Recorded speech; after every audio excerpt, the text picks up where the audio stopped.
What's going on, everybody? My name is Aiden and welcome back to another video. Ladies and gentlemen, today we've got another episode of Chicago Bulls Weekly where we take a deeper dive into the previous week and the shorter week that we have ahead. Now, ladies and gentlemen, this will be a shorter Bulls Weekly for two reasons. One, we only won one game this week and I don't personally feel like that is deserving of a award system and giving all these players all these great awards that they don't deserve. And two, I'm still feeling a little bit under the weather, so I don't necessarily want to drag this out anywhere near as much as it needs to be. So let's get down to it. Let's talk about another disappointing week for the Chicago Bulls. But before we get any further, if you enjoyed the video and you want to see more from me, drop a like, drop a follow, and or subscribe if you are new, and let me know in the comments below your thoughts about the Chicago Bulls, their overall previous week, and of course the shorter week that we have ahead. Keep in mind, there will be a little bit of a break this week after the two games that we play because of the All-Star weekend and the All-Star break that happens afterwards. And honestly, I cannot wait. I am so excited to skip some Bulls games. I'm so excited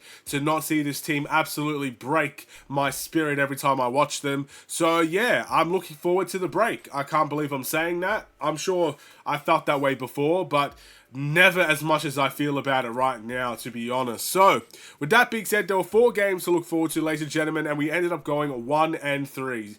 And it's not necessarily the record that upsets me there because I expect the Bulls to lose. It's just the massacre that we saw in those games. We got destroyed in every single one of them. And that is probably the feeling I don't like the most. It started off with the Detroit Pistons. We lost this game 127 to 119. Again, the Pistons kind of dissected us piece by piece, but mainly it was the second quarter that we got destroyed in. And it seems like it's a common theme. The Bulls always have one bad quarter. It's a prime example that they can't play all 4 quarters in a game. Normally when they do so, they win the game. And against the Pistons, they didn't do it. However, against the Miami Heat, that was the game in which we did do it. And surprise, surprise, that was the game that we won. We won this game 133 to 124. Once again, a solid outcome for the Chicago Bulls, if I do say so myself. We were versing a struggling Miami Heat team with no Jimmy Butler, a disgruntled Jimmy Butler, and I would say a disgruntled locker room. I'm sure they all had factors into why we won this game against Miami, but we took advantage of the size, which is exactly what we needed to do, and therefore, with that size advantage, we did win the game. But I'll tell you a team that has bigger size than the Chicago Bulls. It was the Minnesota Timberwolves. And this game was an absolute destruction in of its own right. We lost this game 127 to 108. And once again, the size advantage was too much to bear.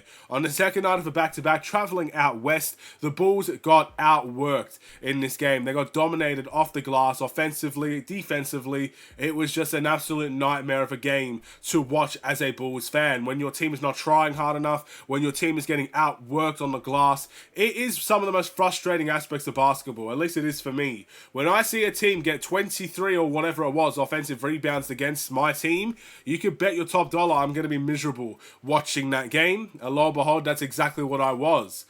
I'll tell you what game I wasn't miserable to watch. And this is for different reasons. It was the Golden State Warriors. I wasn't miserable because we got to see the debut of Jimmy Butler for the Golden State Warriors. We also got to see the debut of some of our own new guys after trading Zach LaVine, Kevin Huerter, and Trey Jones. Unfortunately, it wasn't enough for us because we got destroyed in this game 132 to 111. A good first half for the Bulls. I think we were up pretty big in the first half. But we've seen this song and dance against the Warriors before. We've had a great first half. We had a big lead and it felt like we were going to win the game. That's happened last season, and guess what happened? Stephen Curry went off, Klay Thompson went off, and they pretty much came back within one quarter and then destroyed us in the fourth and won by over 20 plus. Guess what happened in this game? Stephen Curry went off, Jimmy Butler went off, their entire team went off.